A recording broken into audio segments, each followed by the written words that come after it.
بالله من الشيطان الرجيم بسم الله الرحمن الرحيم الحمد لله رب العالمين الرحمن الرحيم مالك يوم الدين إياك نعبد وإياك نستعين اهدنا الصراط المستقيم صراط الذين أنعمت عليهم غير المغضوب عليهم ولا الضالين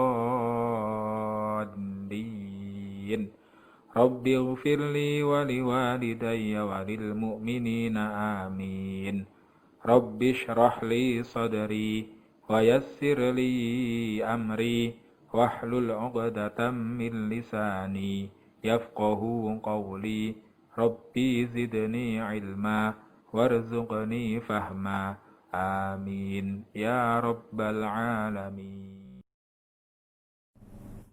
Oke, assalamualaikum anak-anak ustazah, anak-anak 5A, 5B, 5C, 5D. Hari ini ketemu lagi dengan Ustazah Khadijah. Sebelumnya saya doakan semoga hari ini kalian sehat selalu, bahagia selalu ya, selalu mengerjakan amal-amal yang diperintahkan oleh Allah dan kewajiban kita sebagai manusia yang lainnya, misalkan mengerjakan tugas ya, membantu orang tua seperti itu. Oke, langsung saja hari ini kita akan belajar IPA ya. Kemarin tentang organ peredaran darah pada manusia, hari ini organ peredaran darah pada hewan.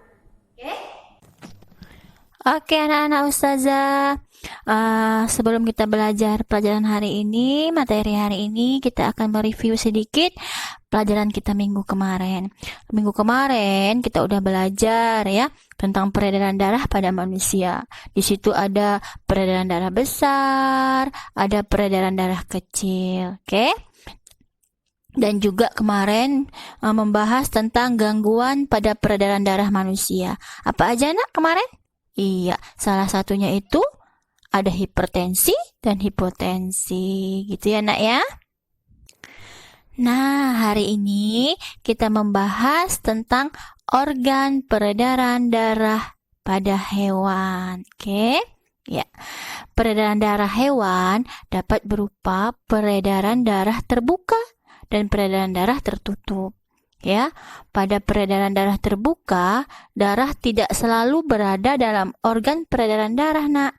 Misalnya pada serangga, ya.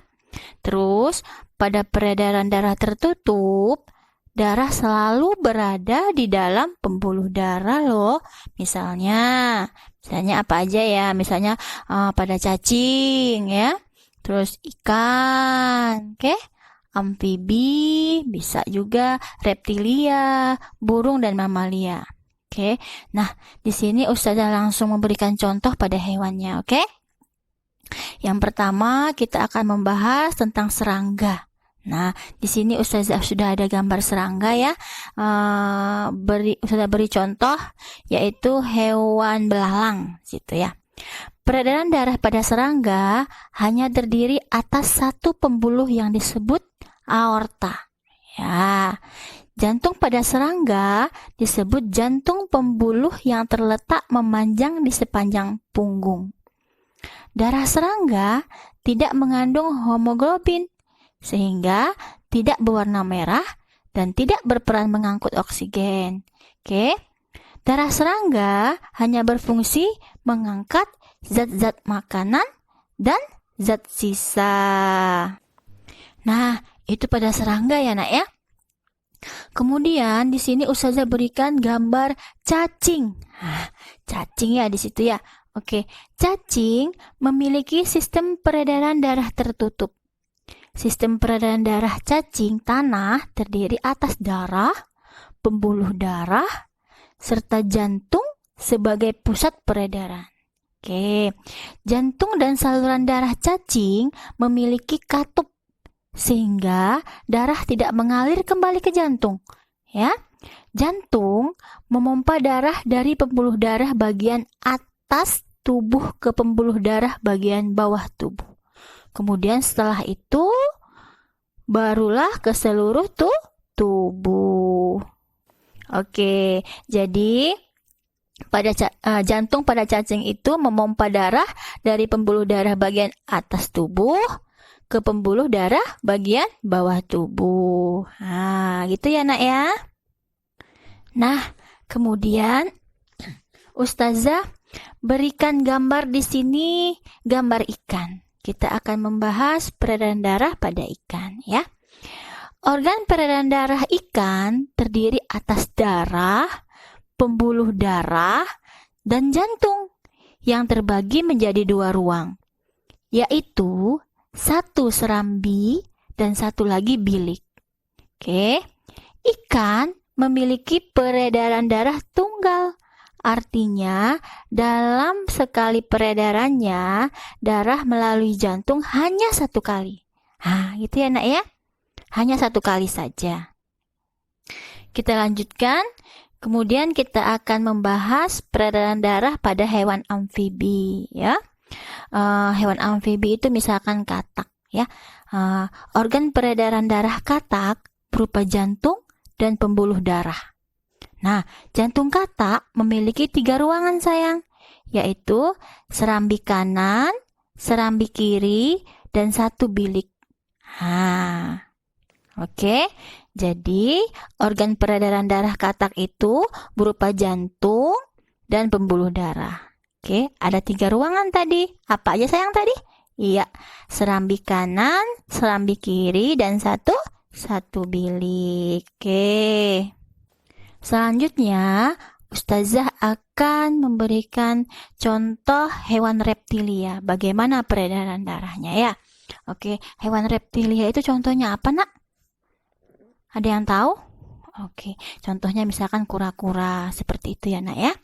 Oke, alat peredaran darah pada reptilia terdiri atas jantung dan pembuluh darah. Oke, jantung reptilia memiliki 4 ruang, yaitu serambi kanan, serambi kiri, bilik kanan, dan bilik kiri. Nah, pada reptilia, sekat antara bilik kiri dan bilik kanan belum sempurna, Nak. Sehingga darah yang kaya oksigen dan darah yang kaya karbon dioksida itu bercampur. Seperti itu ya, Nak ya. Oke, kemudian Ustazah akan mencontohkan hewan burung. Oke, nah pada burung, organ peredaran darah pada burung terdiri atas jantung dan pembuluh darah. Oke, jantung burung memiliki 4 ruangan dengan sekat yang sempurna, yaitu serambi kanan, serambi kiri, bilik kanan, dan bilik kiri. Sehingga tidak terjadi percampuran sayang antara darah yang banyak mengandung oksigen dan darah yang banyak mengandung karbon dioksida. Jadi dia tidak bercampur seperti itu, oke? Oke, terakhir Ustazah akan membahas hewan mamalia. Oke, pada hewan mamalia, organ peredaran darah mamalia terdiri atas pembuluh darah dan jantung. Nah, jantung mamalia terdiri atas 4 ruangan, yaitu 2 serambi dan 2 bilik. Seperti itu. Antara serambi dan bilik dibatasi oleh sekat sempurna dengan katup penghubung. Nah, oke, itu adalah hewan pada mamalia. Nah, sekarang udah tahu kan bagaimana organ peredaran darah pada hewan. Tadi Ustazah udah jelaskan pada serangga, cacing, ya, ikan. Bagaimana pada hewan amfibi, reptilia, burung dan mamalia, ya. Oke, sudah belajar, ya, sudah menonton videonya. Insya Allah anak-anak kelas 5 itu paham.